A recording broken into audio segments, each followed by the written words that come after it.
Buenas noches, América. Cambio de tercio. El presidente de Estados Unidos, Donald Trump, mostró hoy una inusual cara, la de un mandatario contenido que no se deja llevar por las provocaciones y que apuesta por la diplomacia para evitar una guerra.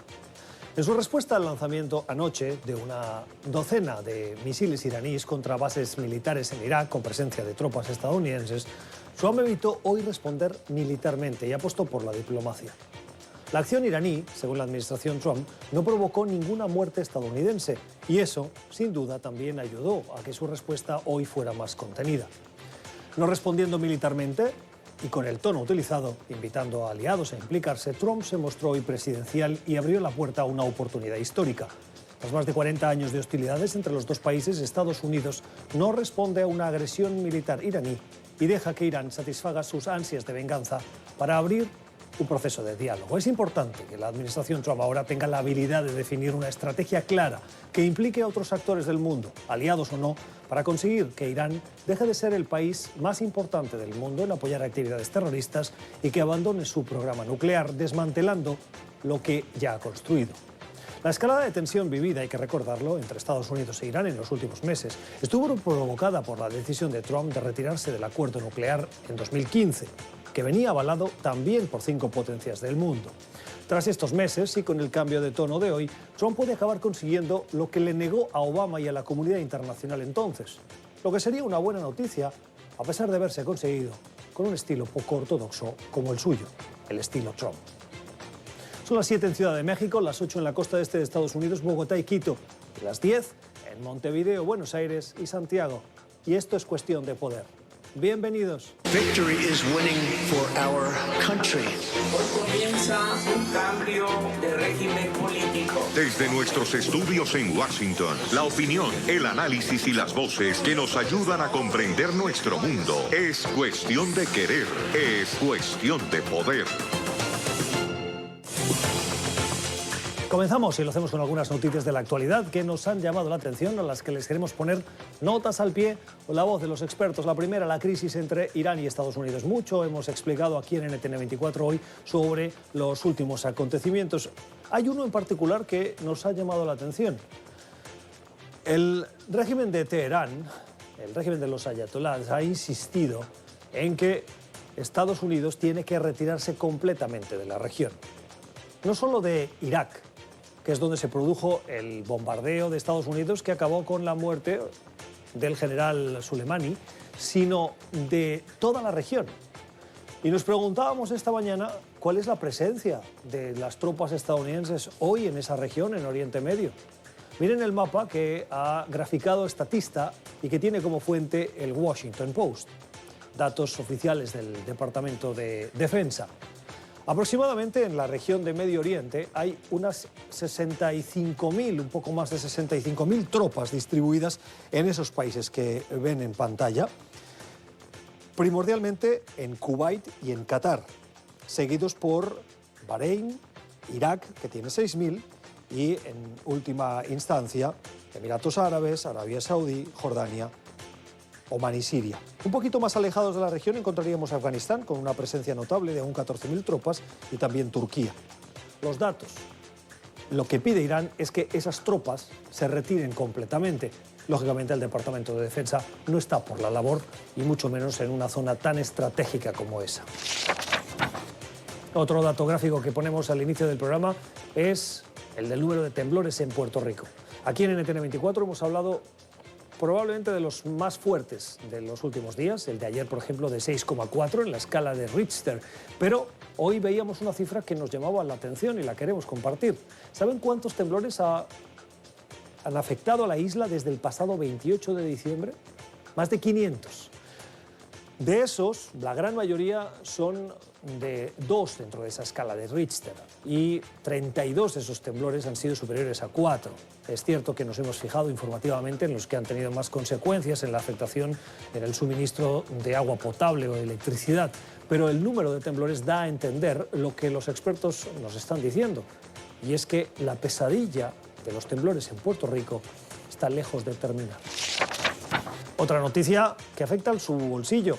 En Estados Unidos, hay un elemento, en la mayoría de países de América Latina también, pero en Estados Unidos es especialmente sensible, y más en este año electoral, en el contexto en el que nos encontramos de crisis con Irán, en esa zona de Oriente Medio del mundo. Hay un dato que afecta mucho a la percepción que tienen los estadounidenses de lo que pasa, y es cómo impacta esa política internacional en el precio de la gasolina. Hoy, el precio del galón en Estados Unidos está por debajo de los $3, algo que es muy asumible y que los estadounidenses aplauden mucho. El precio medio es de $2,58 por galón. Algunos nos preguntábamos por qué la gasolina no ha subido frente a esa situación de tensión en esa zona del mundo, cuando Irán, por ejemplo, puede controlar y afectar el movimiento de crudo en el estrecho de Hormuz, como ya ha hecho últimamente. La crisis de estos últimos días no parece que haya afectado el precio de los combustibles y nos preguntábamos por qué. Por eso buscamos la voz de los expertos para que nos expliquen qué está pasando, por qué en esta crisis bélica o de tintes militares que hoy afecta a esa región con Estados Unidos, no está por primera vez afectando de una manera directa a los precios del crudo y de la gasolina por consecuencia, y están subiendo. No lo están manteniéndose estables. Saludamos a Carlos Sucre. Carlos es profesor de Seguridad Energética en la Universidad de Georgetown. Carlos, gracias por estar con nosotros. ¿Por qué no ha subido el precio del petróleo, el precio del crudo, frente a esta crisis, a diferencia de lo que sí hemos visto en otros conflictos anteriores? Buenas noches, Gustavo. Sí, mira, los precios inicialmente sí subieron ligeramente, pero luego de los ataques han vuelto a la normalidad. Y esto ocurre por dos razones. La primera es que no se vieron afectadas ninguna instalaciones de la industria petrolera en la zona. Y la segunda y más importante es porque el mercado tiene un suministro materialmente garantizado a partir de la producción de shale de Estados Unidos, que hoy en día es, si no el principal productor de petróleo del mundo, el segundo o el tercero. Una de las mayores aspiraciones de la administración Obama fue la de conseguir que Estados Unidos fuera autosuficiente en la producción de petróleo, autosuficiente energéticamente. ¿Es hoy ya Estados Unidos autosuficiente? No. Estados Unidos consume alrededor de 16 millones de barriles diarios de productos derivados y de crudo. Sin embargo, su producción es solamente de 13. Estados Unidos importa alrededor de 6 millones de barriles diarios, pero exporta alrededor de 2,8 millones de barriles diarios todos los días. ¿Y qué puede pasar con los precios de la gasolina en América Latina, en países que, por ejemplo, no son tan generadores o productores de petróleo como lo es Estados Unidos? ¿Se prevé que pueda alterarse, que pueda subir el precio de la gasolina para los latinoamericanos? No, los precios de gasolina a nivel mundial reflejan muy bien los precios del crudo, y cualquier estabilidad en el precio del crudo se verá reflejada en los precios de la gasolina. No veo ninguna preocupación en los mercados, ni en Estados Unidos ni en la región, para un aumento en los precios de la gasolina para el consumidor final. Es el análisis de Carlos Sucre, que es profesor de Seguridad Energética en la Universidad de Georgetown. Señor Sucre, gracias. Feliz noche. Hablamos ahora de nuestra lectura recomendada. Hemos visto y hemos explicado aquí en NTN24 la situación que se ha vivido en Venezuela en los últimos días en torno a la Asamblea Nacional y a la presidencia, al órgano directivo de esta Asamblea Nacional, importante para ese reconocimiento de esa presidencia interina que hoy ostenta y sigue ostentando para una mayoría de países Juan Guaidó. El artículo que nos llama la atención y que les invitamos a leer lo firma la periodista Luz Meli Reyes, es analista política y es la directora y fundadora de Efecto Cocuyo. Lleva por título El caos en Venezuela reclama una ruta consensuada de la oposición, y en ese caos ella incluye las acusaciones de corrupción que pueden afectar a algunos miembros de la oposición, las diferencias lógicas que puede haber entre esos miembros de la oposición y de las cuales se aprovecha el chavismo, la falta de institucionalidad y, finalmente, el caos que en general vive hoy Venezuela y que hace que el chavismo se mueva de una manera muy cómoda. Todo eso podría llevar al desánimo, pero, concluye la articulista, para hacerle frente a ese desánimo hay que buscar consensos. Pese a que todo luce catastrófico, la dirigencia opositora tiene la oportunidad de intentar voltear este juego de sombras. Juan Guaidó, al ser reelecto, hizo un mea culpa y se separó de su partido para no ser percibido como defensor de los intereses de esta organización. Con suerte, los miembros del liderazgo opositor se darán cuenta de lo fácil que es despojarlos del último reducto de democracia que queda en Venezuela cuando están divididos y puedan hacer un último esfuerzo para buscar una ruta consensuada que les permita orientarse en el laberinto. Y terminamos con nuestra noticia en positivo, una que nos llega desde Francia. ¿Saben lo que es la dislexia? Es esa incapacidad, ese desorden, parcial o total, para comprender lo que se lee. Hay un grupo de investigadores de Francia que acaban de diseñar una lámpara que lleva por nombre LexiLife. LexiLife ofrece una respuesta a los que sufren ese desorden, la dislexia. Dicen los investigadores que en la mayoría de los casos en los que se produce esa dislexia, las personas que la sufren tienen seguramente dos ojos dominantes, a diferencia de la mayoría de los seres humanos que tenemos uno. Y eso hace que leer letras, palabras, puedan confundirse en nuestro cerebro y por lo tanto tener más dificultades para tener una comprensión lectora. Pero, según estos investigadores, en 300 pruebas de personas con dislexia, en el 90% de los casos el resultado fue positivo. La lámpara hoy está en periodo de pruebas, se vende solo en Europa, tiene un coste un poquito alto, 549 €, y próximamente se va a vender en Estados Unidos. Si le interesa la información, LexiLife, una lámpara que puede arreglarle la vida a las personas con dislexia. Ya regresamos.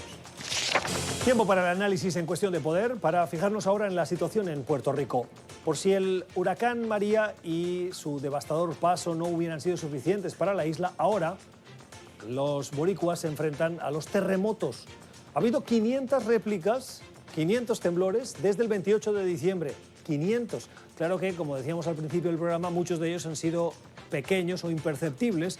32 de más de 4 en esa escala de Richter y sobre todo, y ahí es donde los medios de comunicación nos hemos puesto alerta, este último de las últimas horas de 6,4. No se veía un terremoto de estas características en Puerto Rico desde el año 2014. Y lógicamente la isla no está recuperada de los estragos del huracán María y ahora el terremoto ha afectado a el frágil suministro de temas básicos como el agua potable o la electricidad, fundamentales para la vida. Saludamos al corresponsal, al periodista, corresponsal en Washington del diario El Nuevo Día, uno de los periódicos de referencia en Puerto Rico, José Delgado. José, ¿cómo estás? Muy buenas noches, gracias por estar con nosotros, bienvenido. Hola, gracias, Gustavo.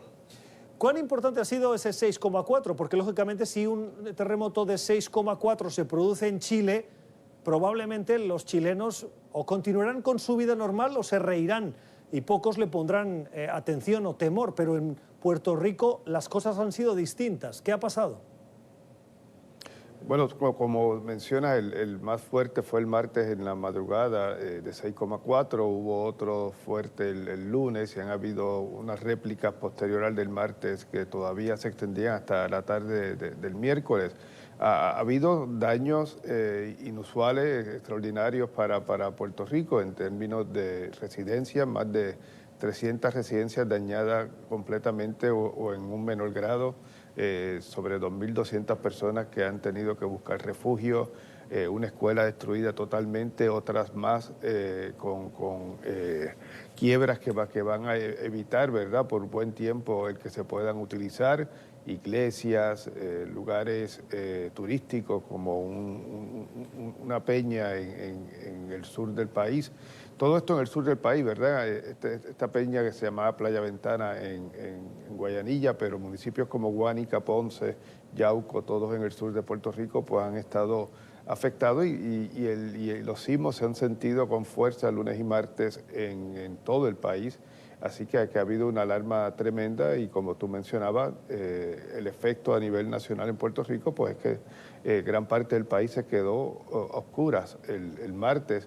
Y todavía tenía problemas para recuperarse el servicio de electricidad, que a su vez provoca una reducción en el suministro de agua potable. Todavía esto estaba vigente el miércoles. Claro, y todo esto contribuye a esa percepción que, en mi opinión, es una de las cosas que más puede afectar a la situación o la percepción de inseguridad que pueden tener los humanos en la Tierra, y es cuando se mueve el piso. El estado de ánimo, el estado mental de los puertorriqueños, de los boricuas, tras el huracán María se fue recuperando lentamente. Sabemos que las secuelas perduran, pero este terremoto ha vuelto a reabrir esas secuelas, esa sensación de inseguridad. ¿Cómo describirías, ayúdanos a comprender, el estado de ánimo de la gente?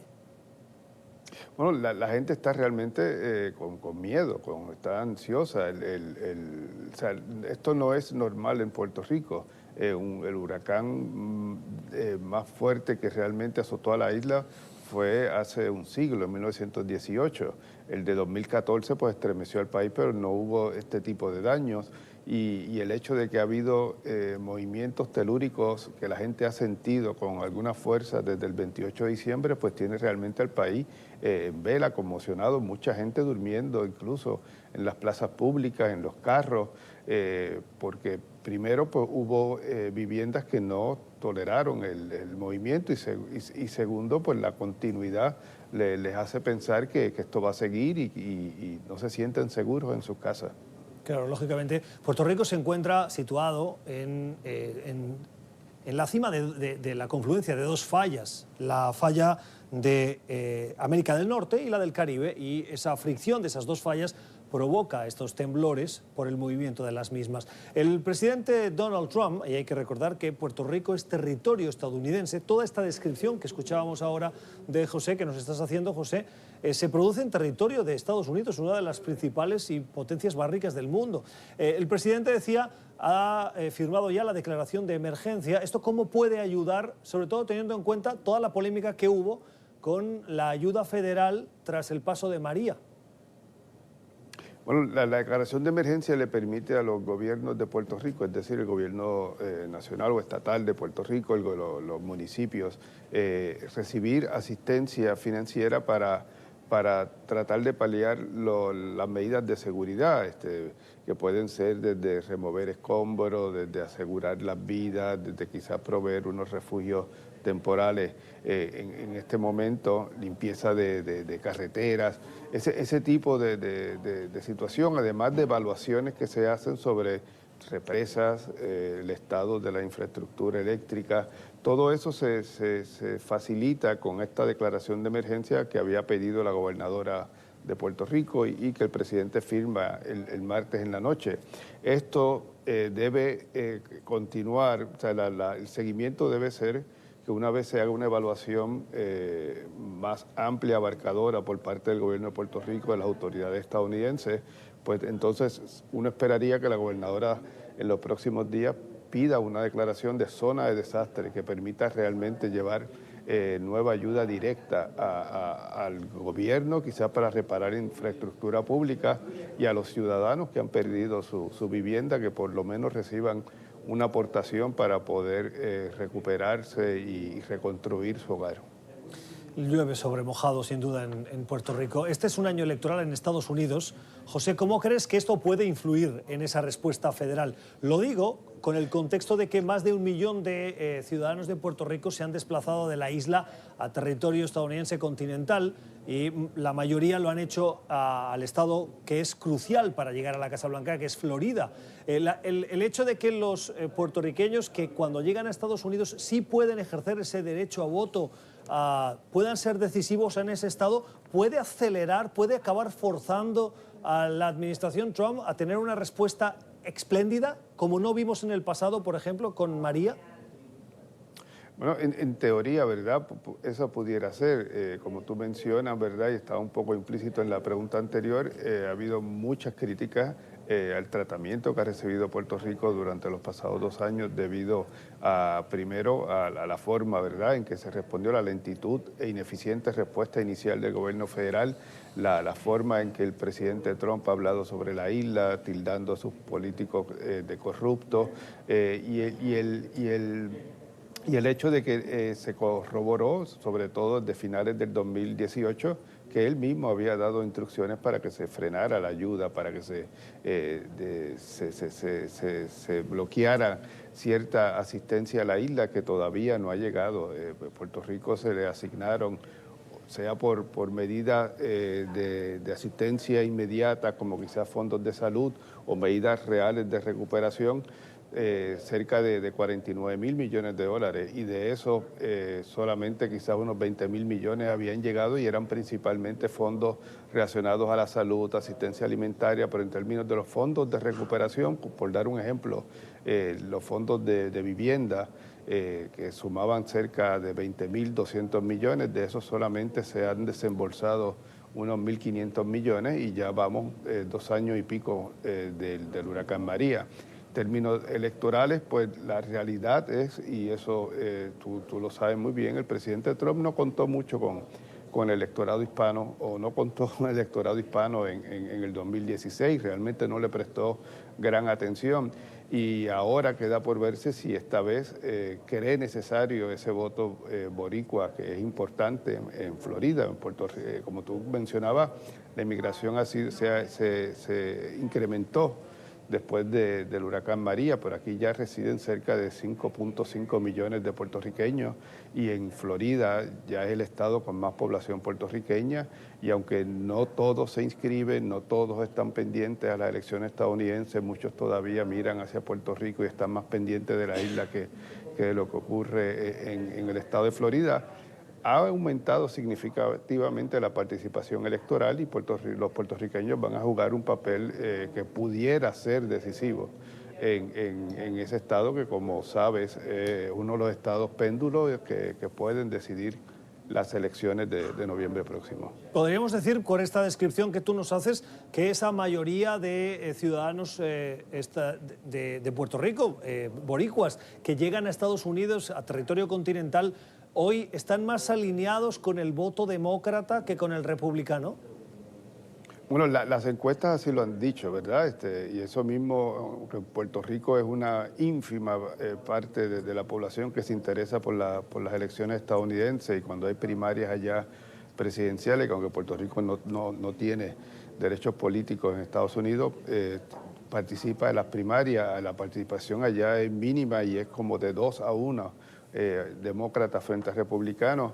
En otros estados en Estados Unidos puede ser de 8-2 a favor de los demócratas, y en Florida, aunque puede haber un poco más de respaldo a los republicanos, la última elección, por lo menos 2/3 de los electores puertorriqueños que salieron a votar, según las encuestas, preferían a los demócratas. Eso no está en duda, ¿verdad? El elector puertorriqueño tradicionalmente se afilia a los demócratas, pero eso no ha impedido en el pasado, por ejemplo, políticos como los Bush, o sea, George W. Bush como candidato a presidente, o Jeb Bush como candidato a gobernador en Florida, buscara y tratara de ganar ese voto, y en algunas ocasiones pasara por encima, ¿verdad?, del nivel tradicional que obtiene un republicano. Lo vimos también con el senador Rick Scott en las elecciones legislativas del 2018, donde quedó con un voto importante que pudo haberle ayudado a ganar su escaño.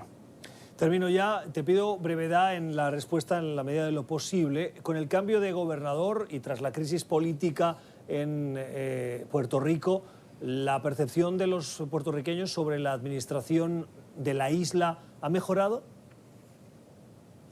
Bueno, está por verse, ¿verdad?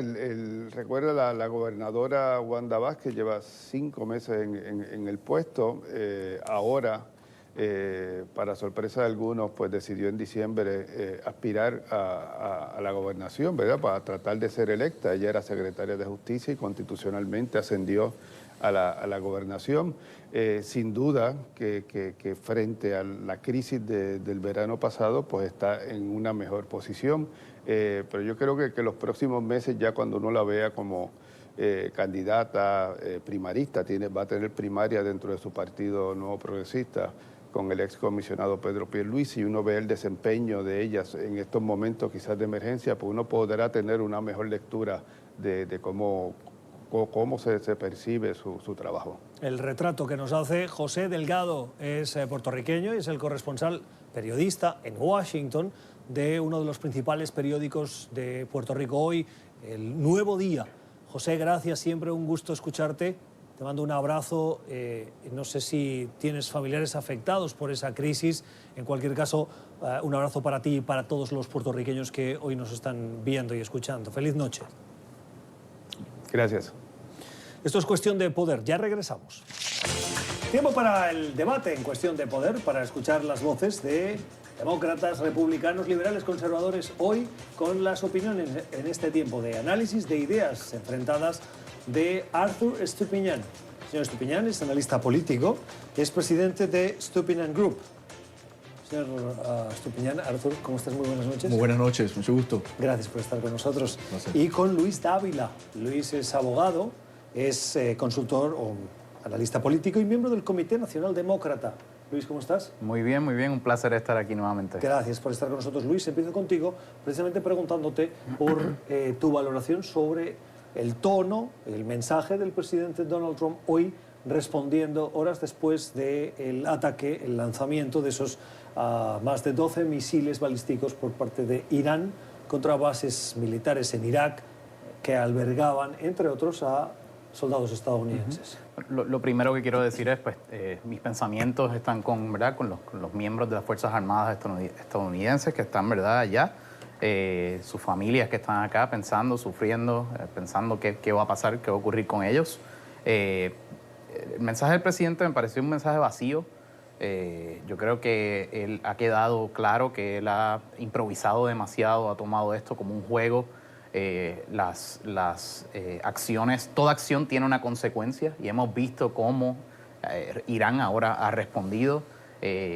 No se sabe si la forma en que respondió fue adrede, ¿verdad? No hubo ninguna fatalidad en este caso. No se sabe si fue adrede, si fue una manera de ellos decir, ¿verdad? Nos estamos defendiendo, pero cuidado, puede venir más. Claramente están respondiendo el presidente. Me parece que es una situación muy delicada y que podría repercutir o tener unas consecuencias aún más nefastas. Arthur, ¿tu opinión? Obviamente nadie quiere ninguna guerra, pero el presidente Trump de nuevo está demostrando su liderazgo en que no se va a permitir que Irán controle a los Estados Unidos y continúe matando, asesinando a norteamericanos.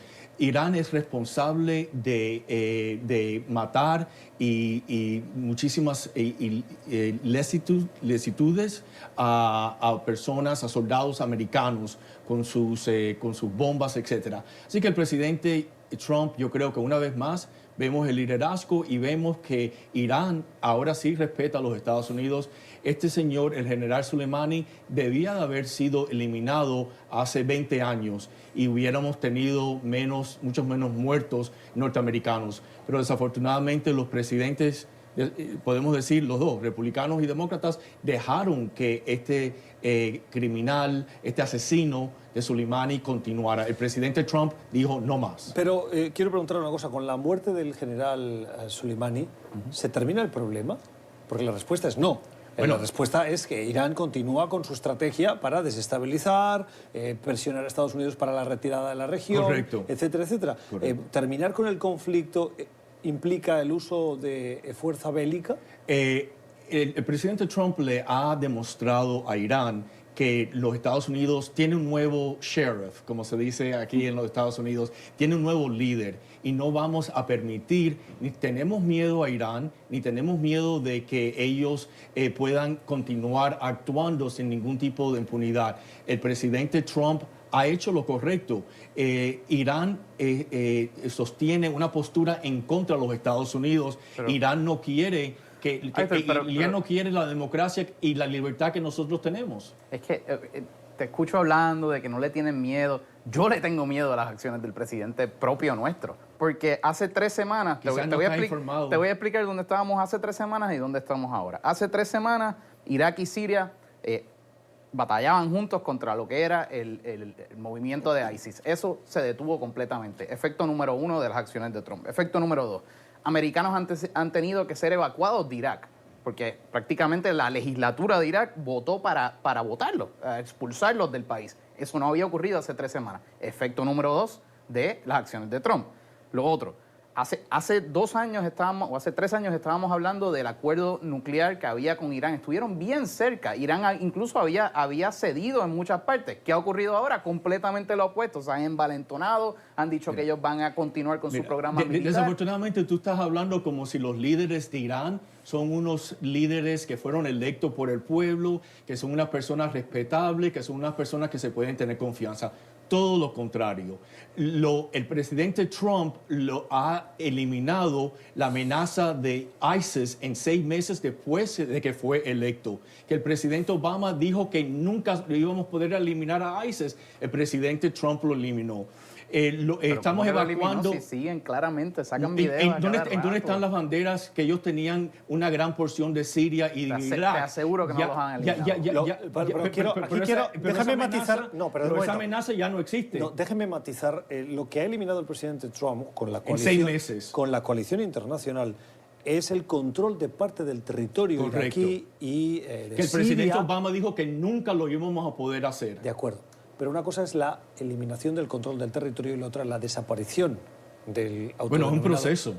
De acuerdo, pero no ha desaparecido. Quiero hacer la puntualización porque es un matiz importante. Se deja de controlar territorio, pero la existencia del grupo sigue. Pero el presidente Trump dejó que los generales americanos tomaran las acciones necesarias para esa amenaza y ese control, como usted bien dice, ya no existe. Generales expulsados hoy día de Irak.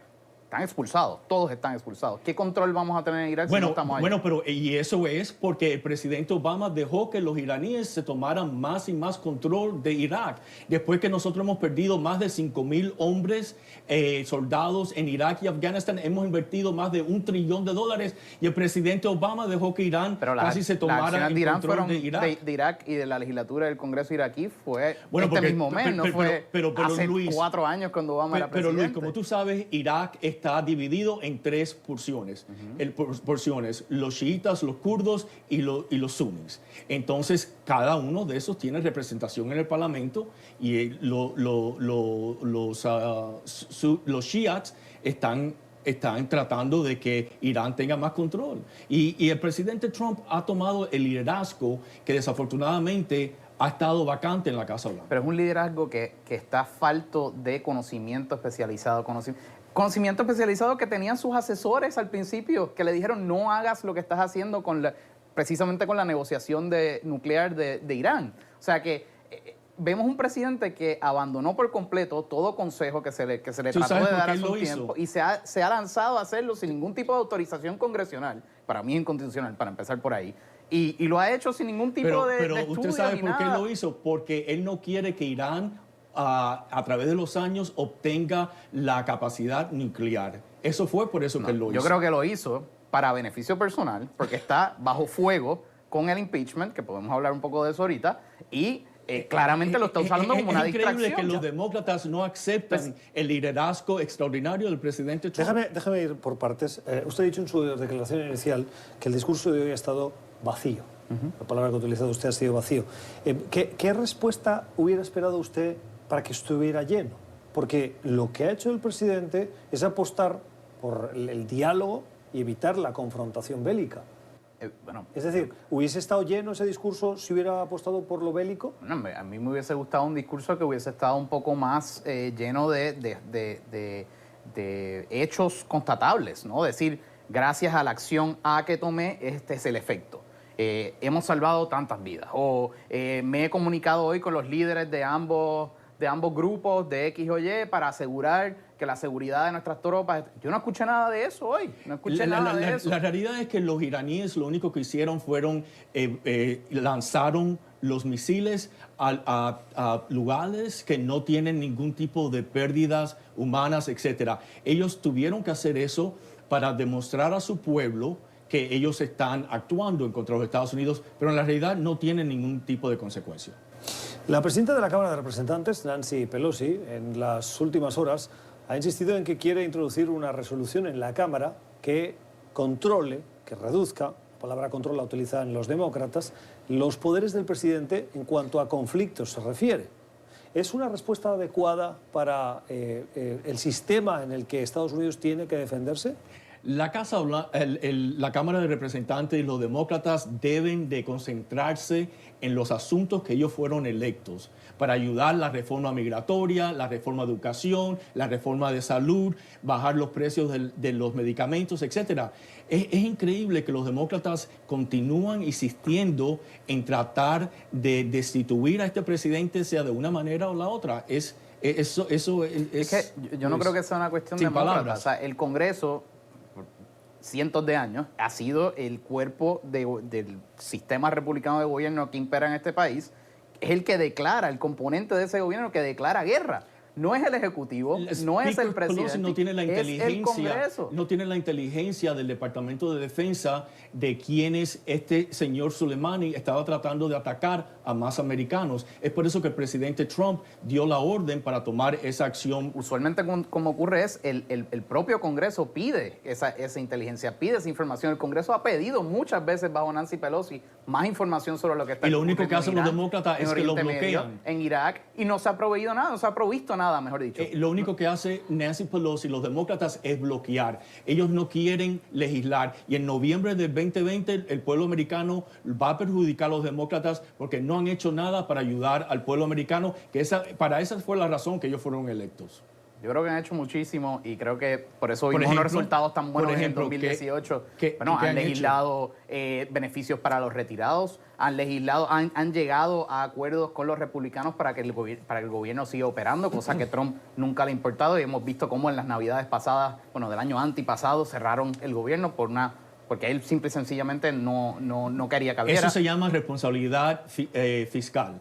Él quiere tratar de que el país está gastándose muchísimo más que lo que podemos aportar y necesitamos responsabilidad fiscal. Sí aumentó el presupuesto para el Departamento de Defensa porque el presidente Obama casi congeló a nuestra capacidad. Lo aumentó porque lo quería para su muro. Aquí le tengo que volver a matizar la afirmación por compromiso con nuestras audiencias. Y es que el presidente Trump, si bien tiene ese compromiso, en su propuesta, en sus actos, no ha aumentado el déficit en Estados Unidos y ha bajado los impuestos sin tener unas fuentes alternativas de financiación, de recursos para la administración. Pero eso no es muy fiscalmente responsable. No, pero bajar los impuestos es que hemos llegado a las tasas de desempleo más bajas en la historia. Pero eso es otra. Pero ahí me está mezclando dos cosas distintas. Estamos hablando de responsabilidad fiscal y otro es el desempleo porque en Estados no Unidos. Es automáticamente, eso toma un proceso. Pero ha aumentado el déficit como lo aumentó Obama y como lo ha seguido aumentando el presidente Trump. Inicialmente, pero en las cifras del presidente Trump el déficit ha ido aumentando. Se ha ido aumentando, pero es una inversión para aumentar empleos. Los latinos, los afroamericanos, mujeres y otras minorías tienen trabajo hoy en día que en la administración de Obama no había trabajo para los latinos. Eso es cierto, los datos de esta administración en cuanto a desempleo son mucho mejores y de crecimiento económico son mucho mejores. Claro, pero eso es una cosa y otra cosa es la forma, de verdad, el presupuesto de gobierno, ¿no? O sea, pero están gastando más. No es automático, eso no es automático. El déficit ha aumentado exponencialmente, porque si me dijeras que subió más o menos al mismo nivel que estaba subiendo en años recientes, pero se ha triplicado, o sea, una cosa bárbara. La inflación, gracias a la estabilidad económica del país, la inflación se ha mantenido casi nada, se ha mantenido muy baja. Así que es una inversión para un futuro. Obviamente no se puede hacer todo de inmediato, pero él ha incrementado el presupuesto del Departamento de Defensa para estas mismas situaciones como la de Irán. Quiero terminar preguntándoles si el tono que hemos visto hoy en la Casa Blanca, que es un tono distinto, que apostó por el diálogo y no por la confrontación bélica, va a dar resultados. Y les pido qué resultado creen que va a dar. ¿Vamos a ver un diálogo con Irán en las próximas semanas? Yo creo que sí. Yo creo que Irán, las sanciones que los Estados Unidos, bajo el liderazgo del presidente Trump, ha impuesto, están corrompiendo ese régimen. Y si esos extremistas islámicos quieren continuar siendo los líderes de ese país, porque no son representantes del pueblo, los jóvenes quieren que se vayan, van a tener que acceder a estas acciones del presidente Trump. Bueno, yo creo que lo primero que habría que ver es si él va a cumplir su palabra, porque ayer estaba diciendo que a la que le atacaran una base a él iba a contestar. Parte de las negociaciones. Él es un hombre brillante en hacer ese tipo de negociaciones. Bueno, veremos a ver. Las opiniones de nuestros analistas. Por cierto que la semana que viene hay debate demócrata, el 14 de enero. Va a tener lugar en Iowa, que es el primer estado donde se producen votaciones de ese proceso de primarias. En este caso van a ser los caucus de Iowa. NTN24 estará reportando sobre los mismos. 10 candidatos en este debate de la próxima semana, previo a esos caucus que se van a producir el 3 de febrero. Estamos ya a la vuelta de la esquina, la carrera de las primarias a punto de comenzar. El debate de los socialistas, demócratas. Señores, hasta aquí nuestro debate de hoy. Arthur Estupiñán y Luis Dávila, gracias por haber estado con nosotros. Gracias. Ustedes, como siempre, pueden volver a escuchar este debate en nuestro podcast y suscribirse. Las mejores conversaciones de Cuestión de Poder. Búsquenos en Apple y en Spotify. Ya regresamos. Tiempo para la cultura en Cuestión de Poder, para la recomendación que hoy nos llega de la mano de Valeria Massarelli. Valeria, muy buenas noches. Buenas noches, Gustavo. ¿Cómo cerramos hoy? Hoy tenemos un documental de HBO, se llama Elvis Presley, The Searcher, o El Buscador. El buscador, Elvis Presley. Elvis Presley. Bueno, ¿y vale la pena? ¿Por qué? Bueno, aprovechando que hoy sería el cumpleaños número 85 de este cantante. ¿Hoy cumpliría 85 años? Sí, de no haberse muerto. ¿Te imaginas cómo debía ser, cómo hubiera sido con 85 años? Sí, hubiese sido, bueno, si ya revolucionó la música en el tiempo que estuvo vivo, imagínate. Bueno, sobre el documental. El documental está basado más en su genio artístico que en los escándalos de su vida, que, bueno, fueron muchísimos. Está dividido en 2 partes, dura 3 horas. Elvis Presley, El Buscador, un documental de la cadena de televisión HBO que hoy nos recomienda Valeria Massarelli, para los amantes de la buena música, me imagino también, ¿no? Sí. Gracias, Valeria. A ti. Vamos a las redes sociales. Y en las redes sociales muchos comentarios sobre la decisión del presidente Donald Trump, la decisión de no responder de manera bélica a ese ataque que ayer se produjo a 2 bases militares en Irak con presencia de soldados estadounidenses. La primera, una lectura un tanto crítica con el mandatario. Trump retirando las tropas de Irak, no sé si porque va a dinamitar todo Medio Oriente o porque cree que irse a la guerra no lo va a hacer ganar la reelección. Si es esta última, déjame decirte, querido, que ya teniendo la intención la perdiste igual, al menos la hubieras continuado. En el que le animaba no hacer cálculo político, sino acabar el trabajo. Otra lectura, precisamente en contra de lo que defendíamos nosotros en el editorial de hoy, que Trump hoy estuvo más presidencial que de costumbre. Si crees que Trump sonó presidencial hoy, entonces necesitas un chequeo médico tanto como él. Bueno, el comentario no nos lo dirige a nosotros, pero nos sentimos afectados.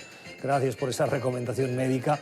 En cualquier caso, sí creemos, seguimos pensando que el presidente hoy sí estuvo más presidencial que de costumbre. Otra cosa es que haya gente que nunca lo vea presidencial. Es parte de la polarización política que hoy vive Estados Unidos.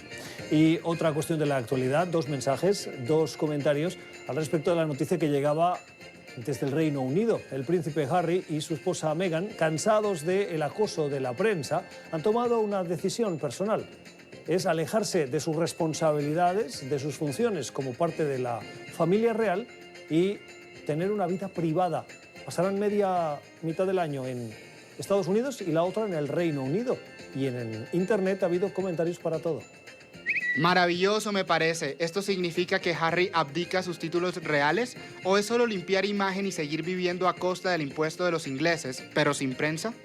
No sé por qué les sorprende lo de Harry y le echan la culpa a Meghan. O sea, es Harry, fue la oveja negra de la familia real, el que se salió de las normas desde su juventud, importándole un comino la monarquía, con la única diferencia de que ahora sentó cabeza. Críticas a esa pareja, si están, por qué están y lo que hacen. Y si deciden irse, ¿por qué se van? Pues parece que ser parte de la realeza no es tan maravilloso, ¿no? Le dan palo por todas partes. Aquí terminamos. Gracias por la generosidad de su tiempo. Esperemos que hayan aprendido, como lo hemos hecho nosotros, de nuestros invitados. Que tengan una feliz noche.